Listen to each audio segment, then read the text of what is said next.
माता की, भारत माता की, भारत माता की। हरियाणा के गवर्नर बंडारू दत्तात्रेय जी, यहां के कर्मठ मुख्यमंत्री श्री मनोहर लाल जी, केंद्र में मेरे वरिष्ठ साथी श्री नितिन गडकरी जी, राव इंद्रजीत सिंह, किशनपाल गुर्जर जी, हरियाणा के उप मुख्यमंत्री दुष्यंत जी, बीजेपी के प्रदेश के अध्यक्ष और पार्लियामेंट में मेरे साथी नायब श्री सैनी जी, अन्य सभी महानुभाव और विशाल संख्या में पधारे हुए मेरे प्यारे भाइयों और बहनों, मैं अभी मेरे सामने स्क्रीन पे देख रहा था, आधुनिक टेक्नोलॉजी कनेक्टिविटी के द्वारा देश के कोने कोने में लाखों लोग हमारे इस कार्यक्रम से जुड़े हैं। एक जमाना था, दिल्ली से विज्ञान भवन से कार्यक्रम होता था, देश जुड़ता था। वक्त बदल चुका है, गुरुग्राम में कार्यक्रम होता है, देश जुड़ जाता है। ये सामर्थ्य हरियाणा दिखा रहा है। देश ने आज आधुनिक कनेक्टिविटी की तरफ एक और बड़ा अहम कदम उठाया है। मुझे खुशी है कि आज मुझे द्वारका एक्सप्रेसवे को देश को समर्पित करने का अवसर मिला है। इस एक्सप्रेसवे पर 9,000 करोड़ रुपए से ज्यादा खर्च किए गए हैं। आज से दिल्ली हरियाणा के बीच यातायात का अनुभव हमेशा के लिए बदल जाएगा। ये आधुनिक एक्सप्रेसवे केवल गाड़ियों में ही नहीं, बल्कि दिल्ली एनसीआर के लोगों की जिंदगी में भी गियर शिफ्ट करने का काम करेगा। मैं दिल्ली, एनसीआर और हरियाणा की जनता को इस आधुनिक एक्सप्रेसवे के लिए अनेक अनेक शुभकामनाएं देता हूं।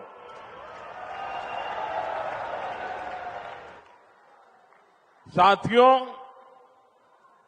पहले की सरकारें छोटी सी कोई योजना बनाकर छोटा सा कार्यक्रम करके उसकी डुगडुगी 5 साल तक पीटते रहते थे।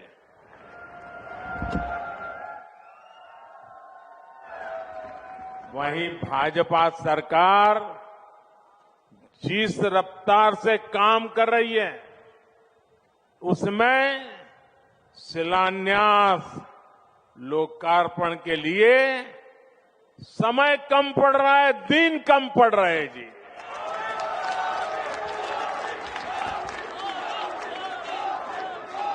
साल 2024 में ही,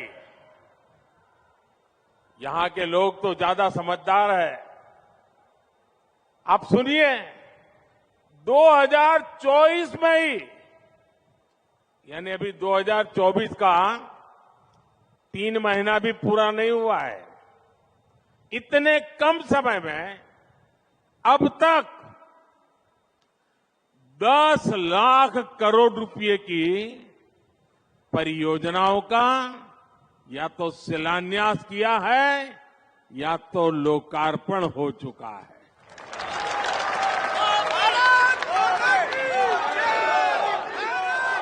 और मैं ये जो कह रहा हूं ना, ये तो मैं सिर्फ उन प्रोजेक्ट की चर्चा कर रहा हूं जिनमें मैं खुद शामिल हुआ हूं। उसके सिवाय मेरे मंत्रियों ने, हमारे मुख्यमंत्रियों ने जो किया वो अलग। और आप देखिए, 5-5 साल में कभी आपने सुना नहीं होगा, देखा नहीं होगा। 2014 के पहले का जमाना जरा याद करिए। आज भी यहां एक दिन में देश भर के लिए 1 लाख करोड़ रुपए से ज्यादा की 100 से अधिक परियोजनाओं का या तो लोकार्पण हुआ है या शिलान्यास हुआ है। इनमें दक्षिण में कर्नाटका, केरला, आंध्र प्रदेश के विकास कार्य है, उत्तर में हरियाणा और यूपी के विकास कार्य हैं, पूरब में बिहार और बंगाल के प्रोजेक्ट्स हैं, और पश्चिम में महाराष्ट्र, पंजाब और राजस्थान के लिए हजारों करोड़ रुपयों के विकास परियोजनाएं हैं। आज जो लोकार्पण हुआ है उसमें राजस्थान में अमृतसर भटिंडा जामनगर कॉरिडोर की लंबाई 540 किलोमीटर तक बढ़ाई जाएगी। बेंगलुरु रिंग रोड के विकास के वहां ट्रैफिक की मुश्किलें काफी मात्रा में कम होगी। मैं पूरब से पश्चिम, उत्तर से दक्षिण सभी राज्यों के करोड़ों करोड़ों नागरिकों को इतनी सारी विकास की योजनाओं के लिए अनेक अनेक बधाई देता हूं। साथियों, समस्या और संभावना में केवल सोच का फर्क होता है, और समस्याओं को संभावनाओं में बदल देना ये मोदी की गारंटी है।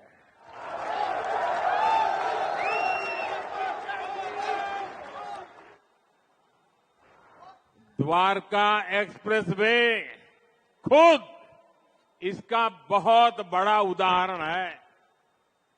आज यहां द्वारका एक्सप्रेसवे का निर्माण हुआ है। एक समय शाम ढलने के बाद लोग इधर आने से बचते थे।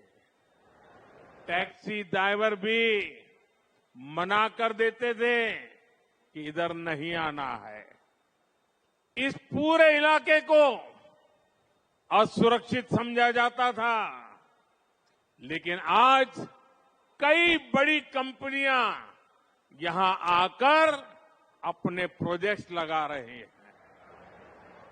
ये इलाका एनसीआर के सबसे तेजी से विकसित हो रहे इलाकों में शामिल हो रहा है। ये एक्सप्रेसवे दिल्ली में इंदिरा गांधी अंतर्राष्ट्रीय हवाई अड्डे तक कनेक्टिविटी को बेहतर बनाएगा। इससे एनसीआर का इंटीग्रेशन बेहतर होगा। यहां इकोनॉमिक एक्टिविटीज को गति मिलेगी। और साथियों, द्वारका एक्सप्रेसवे जब दिल्ली मुंबई एक्सप्रेसवे से जुड़ेगा तो एक नए अध्याय की शुरुआत होगी। पूरे पश्चिमी भारत में ये कॉरिडोर इंडस्ट्री और एक्सपोर्ट को एक नई एनर्जी देने का काम करेगा।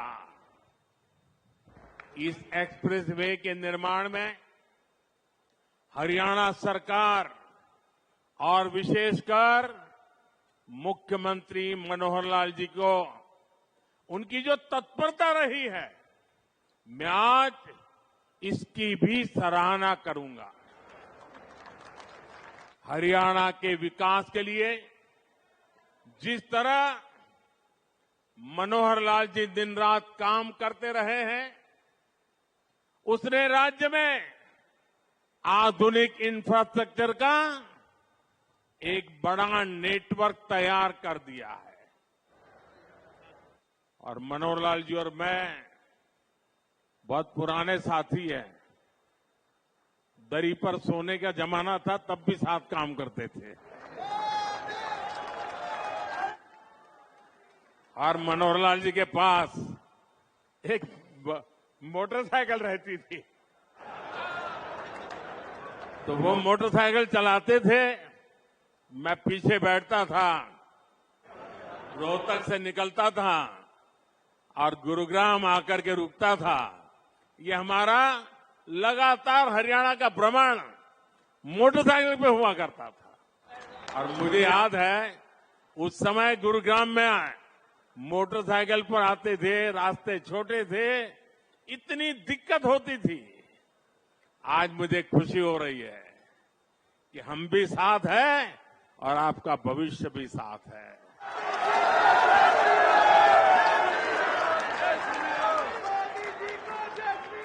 विकसित हरियाणा, विकसित भारत के मूल मंत्र को हरियाणा की राज्य सरकार मनोहर जी के नेतृत्व में निरंतर सशक्त कर रही है। साथियों, 21वीं सदी का भारत बड़े विजन का भारत है।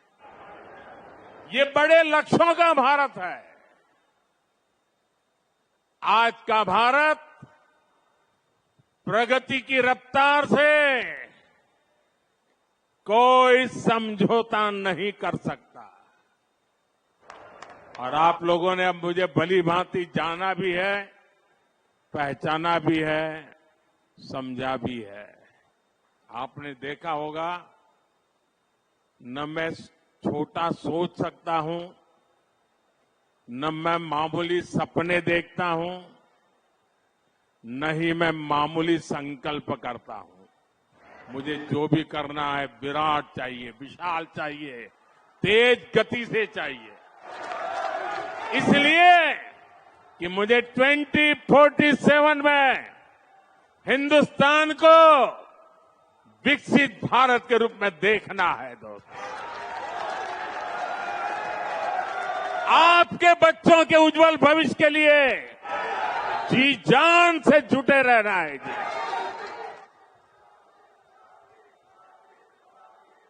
साथियों, इसी रफ्तार को बढ़ाने के लिए हमने दिल्ली एनसीआर में होलिस्टिक विजन के साथ इंफ्रास्ट्रक्चर डेवलपमेंट का काम शुरू किया। हमने बड़े प्रोजेक्ट्स को तय समय सीमा में पूरा करने का टारगेट रखा। ये द्वारका एक्सप्रेस वे हो, पेरिफेरल एक्सप्रेस वे का निर्माण हो, ईस्टर्न पेरिफेरल एक्सप्रेस वे हो, दिल्ली मेरठ एक्सप्रेस वे हो, ऐसे अनेक बड़े प्रोजेक्ट्स हमारी सरकार ने पूरे किए हैं। और कोविड के 2 साल के संकट के बीच देश को इतनी तेजी से हम आगे बढ़ा पाए हैं। दिल्ली एनसीआर में पिछले 10 वर्षों में 230 किलोमीटर से ज्यादा नई मेट्रो लाइनें शुरू हुई है। जेवर में इंटरनेशनल एयरपोर्ट के निर्माण का काम तेज गति से आगे बढ़ रहा है। डीएनडी सोहनास पर जैसी परियोजनाएं भी निर्माण के अंतिम चरण में है। इन परियोजनाओं से यातायात तो आसान होगा ही, साथ ही दिल्ली एनसीआर की प्रदूषण की समस्या में भी कमी आएगी। साथियों, विकसित होते भारत में आधुनिक इंफ्रास्ट्रक्चर का निर्माण और देश में कम होती गरीबी दोनों आपस में जुड़े हुए हैं। जब एक्सप्रेसवे ग्रामीण इलाकों से होकर जाते हैं, जब गांवों को अच्छी सड़कों से जोड़ा जाता है, तो गांव में अनेक नए अवसर लोगों के घर के दरवाजे तक पहुंच जाते हैं। पहले गांव के लोग कोई भी नया अवसर खोजने शहर तक चले जाते थे, लेकिन अब सस्ते डेटा और कनेक्टिविटी के डिजिटल इंफ्रास्ट्रक्चर के कारण गांवों में ही नई संभावनाओं का जन्म हो रहा है। जब अस्पताल, शौचालय, नल से जल और घरों, यूनिवर्सिटी और इंडस्ट्री जैसे इंफ्रास्ट्रक्चर बढ़ते हैं, तो इससे नौजवानों को प्रगति की संभावना अनगिनत अवसर लेकर के आती है।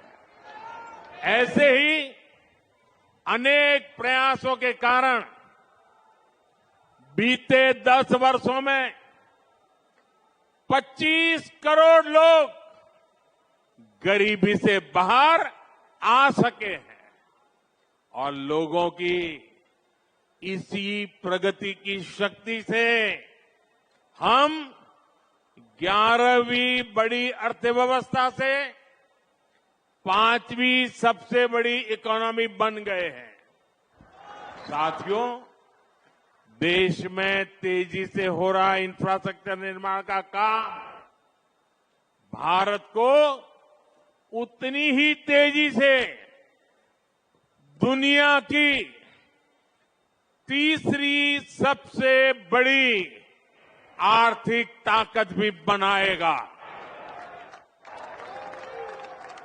और इससे उतने ही ज्यादा रोजगार, स्वरोजगार के भी मौके बनेंगे। इस स्केल के इंफ्रा को बनाने में, हाईवे और एक्सप्रेसवे को बनाने में बड़ी संख्या में इंजीनियर्स और वर्कर्स की जरूरत पड़ती है।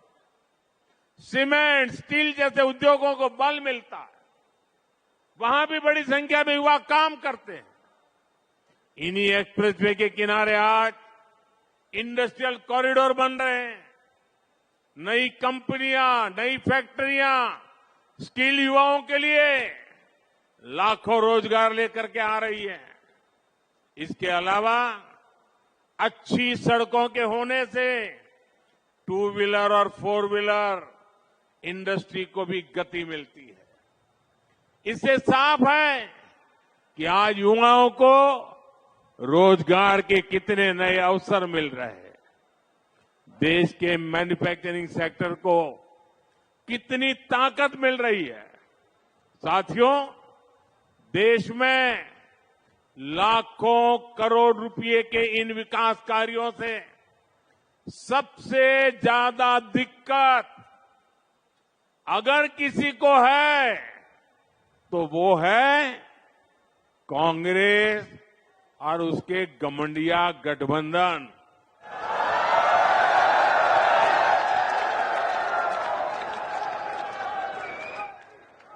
उनकी नींद हराम हो गई है। इतने सारे विकास के काम और वो एक की बात कर रहे हैं तो मोदी 10 और कर देता है। उनको समझ ही नहीं आ रहा है क्या इतनी तेजी से काम भी हो सकते हैं क्या। और इसलिए अब विकास के मुद्दों पर चर्चा करने की उनकी ताकत बची नहीं है। और इसलिए वो लोग कह रहे हैं कि मोदी चुनाव की वजह से लाखों करोड़ रुपयों के काम कर रहा है। 10 वर्षों में देश इतना बदल गया, लेकिन कांग्रेस और उसके दोस्तों का चश्मा नहीं बदला है।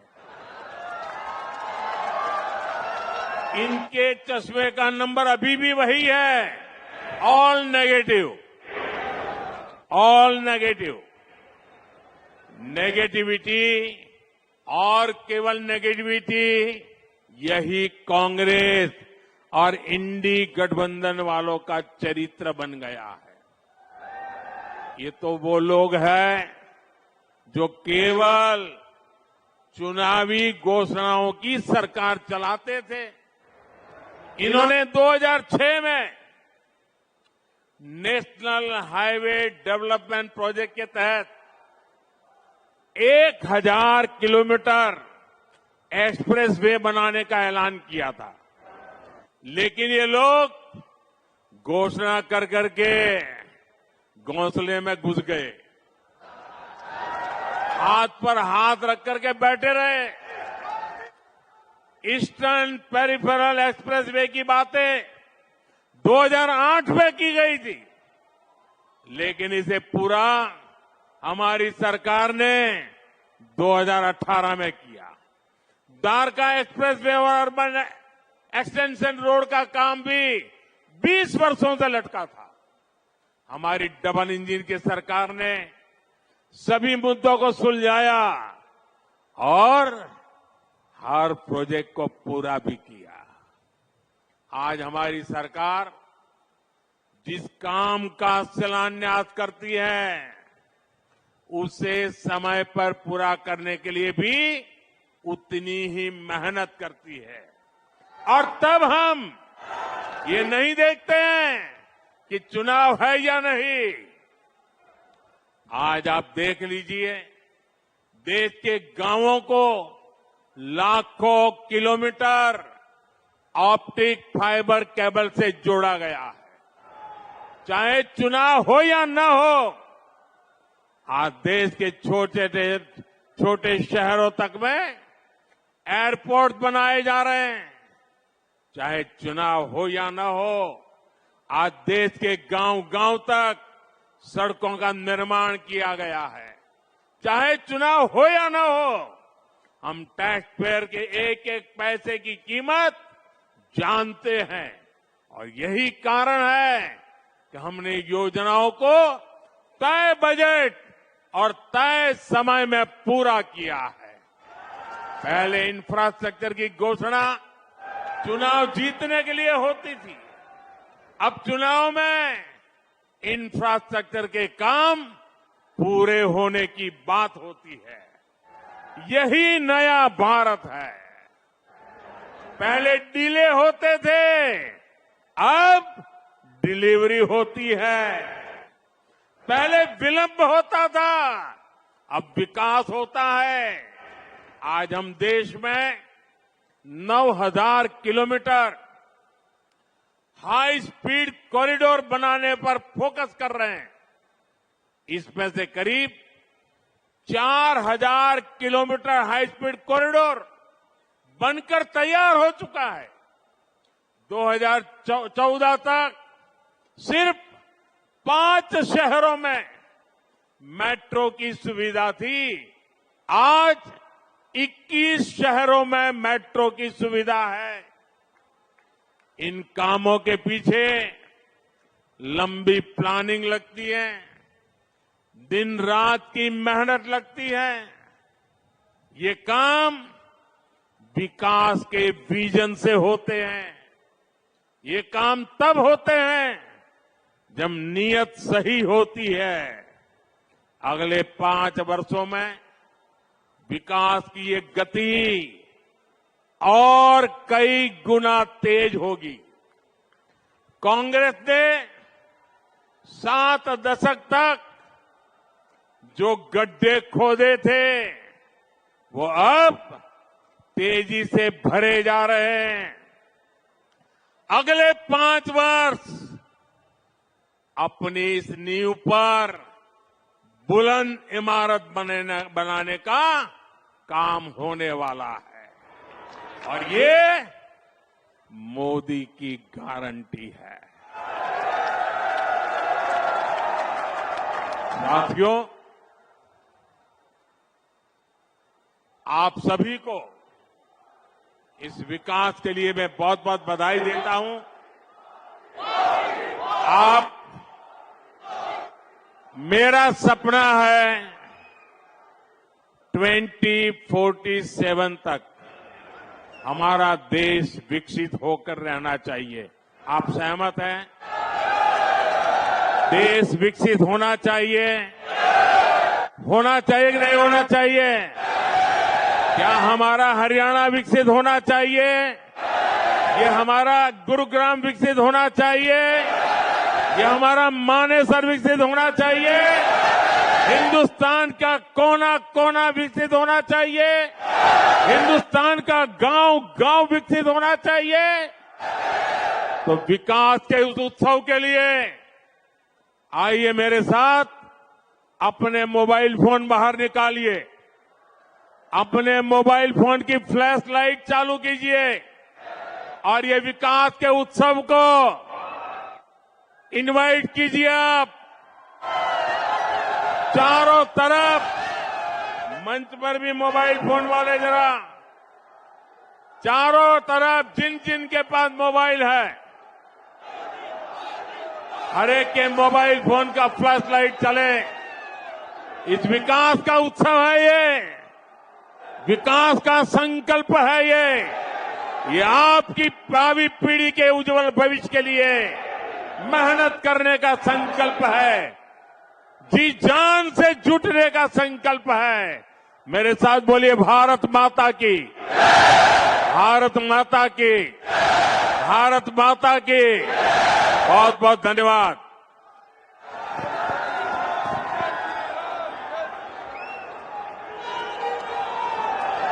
आपका हृदय से साधुवाद।